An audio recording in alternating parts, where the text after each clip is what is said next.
अस्सलामुअलैकुम नाजरीन नाजरीन ACC हेल्थ चैनल से आपका मेज़बान डॉक्टर जी सिद्दीकी। अगर आपकी गायनी अल्ट्रासाउंड देख के आपको ये बताती है कि आपकी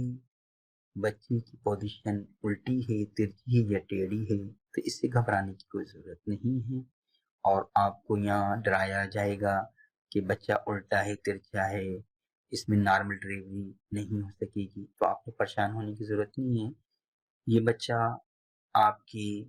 वोम यानी पेट के अंदर मुसलसल हरकत कर रहा होता है, जिसकी वजह से वो पोजीशन चेंज करता रहता है और आखिरी टाइम में फिर वो नॉर्मल डिलीवरी के लिए उसका सर नीचे की तरफ होता है और इस तरीके से नॉर्मल डिलीवरी होती है। लेकिन अगर ऐसी कैफियत नहीं हो रही है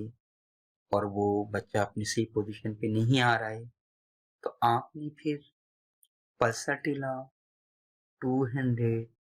के 5 कतरे आधे कप पानी के अंदर डाल के इस्तेमाल करने हैं।